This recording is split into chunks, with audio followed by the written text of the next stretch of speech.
क्या NRI यानी कि नॉन रेसिडेंट इंडियंस, जिसका अर्थ है अप्रवासीय भारतीय, देशभक्त नहीं होते हैं?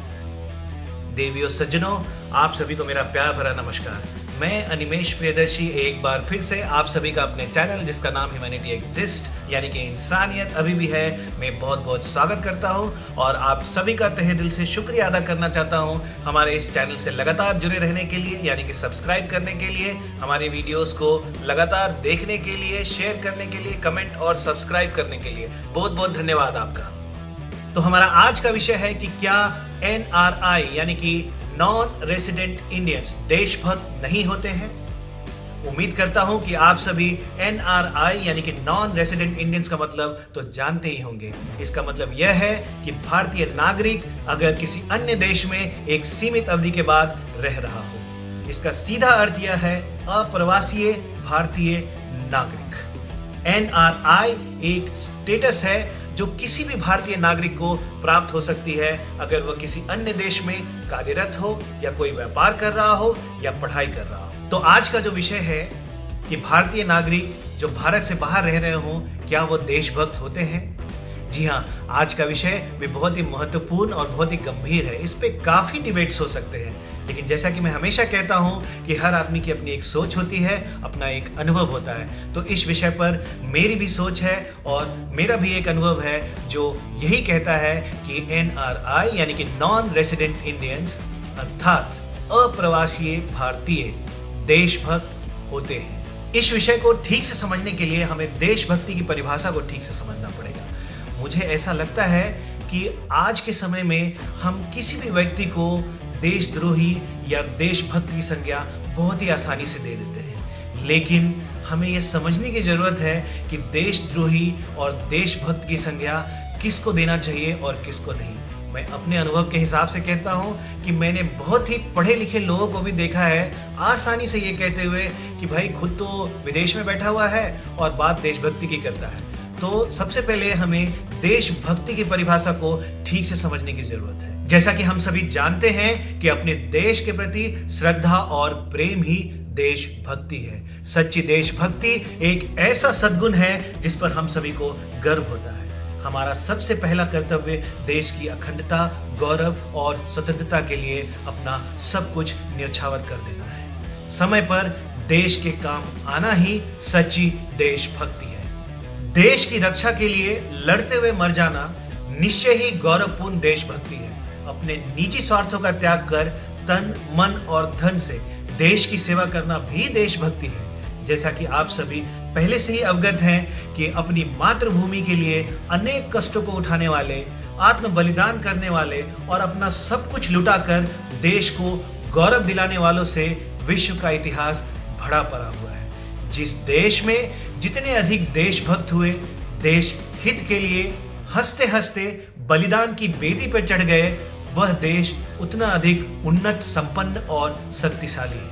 जिस प्रकार कोई व्यक्ति अपनी मां के ऋण को चुका नहीं सकता, उसी प्रकार देश के लिए जितनी सेवा, साधना और त्याग किया जाए उतना ही कम है। दूसरों के प्रति त्याग की भावना ही देश की उन्नति का सबसे पहला कारण है और इसी में सच्ची देशभक्ति निहित है।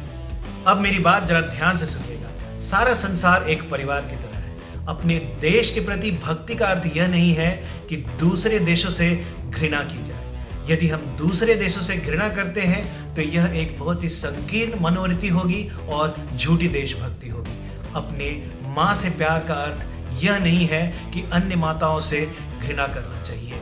दूसरों को नफरत की नजर से देखना स्वार्थ परता होती है और सच्ची देशभक्ति स्वार्थ से हमेशा परे होती है। मेरा यह मानना है कि हम अपने देश की संस्कृति और देश के इतिहास से तभी एक सच्चा प्रेम कर सकते हैं जब हम अन्य देशों की संस्कृति और उसके इतिहास को एक आदर की दृष्टि से देखेंगे।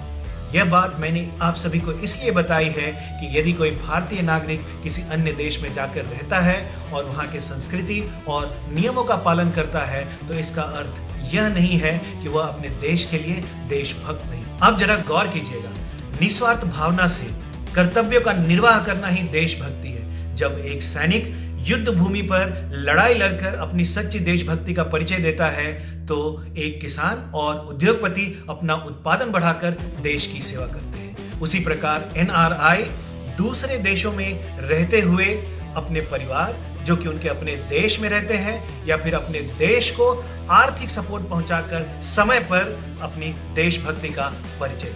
आइए अब इस विषय को हम ठीक से समझने की कोशिश करते हैं कुछ प्रैक्टिकल उदाहरणों के द्वारा कि कैसे भारतीय नागरिक भारत से बाहर किसी अन्य देशों में रहते हुए अपनी सच्ची देशभक्ति का परिचय देते हैं। सबसे पहला, पिछले वर्ष भारत का जो बजट था वो 21.5 लाख करोड़ था। क्या आप सभी जानते हैं कि 21.5 लाख करोड़ में से 4.25 लाख करोड़ भारतीय नागरिक जो विदेशों में रहते हैं उन्होंने भारत भेजा था। तो हम यह एक अंदाजा लगा सकते हैं कि भारत के हर साल के बजट का अप्रॉक्स 20 से 25% पैसा भारतीय नागरिक जो भारत से बाहर रहते हैं वो भारत में भेजते हैं, जिससे भारत की आर्थिक स्थिति मजबूत होगी। दूसरा, सिर्फ भारत में पैसे भेजने की ही बात नहीं है, बल्कि टाइप ऑफ करेंसी, यानी कि कौन सी करेंसी में भारत में पैसा भेजा गया है, इसका भी बहुत महत्व है। ज्यादातर भारतीय लोग जो भारत से बाहर रहते हैं वो अमेरिकन डॉलर की करेंसी में भारत में पैसा भेजते हैं। ये डॉलर्स भारतीय सरकार को बहुत ही आवश्यक होता है क्रूड ऑयल यानी कि कच्चे तेल, वेजिटेबल ऑयल, मशीनरी, वायुसेना के लिए वायुयान या हेलीकॉप्टर्स इत्यादि को खरीदने के लिए। तो ये सारी चीजें जो भारत सरकार विदेशों से खरीदती है उसके लिए विदेशी मुद्राओं का ही उपयोग करती है।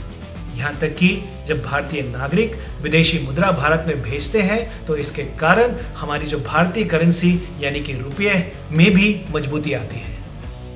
तीसरा, एनआरआई यानी कि अप्रवासीय भारतीय नागरिक बाकी दुनिया का अनुभव लेकर अपने देश में बेस्ट प्रैक्टिसेस यानी कि सर्वोत्तम अभ्यासों को लेकर आते हैं। गांधी जी, नेहरू जी, नेताजी और पटेल जी भी एक समय में एनआरआई यानी कि अप्रवासीय भारतीय नागरिक ही थे।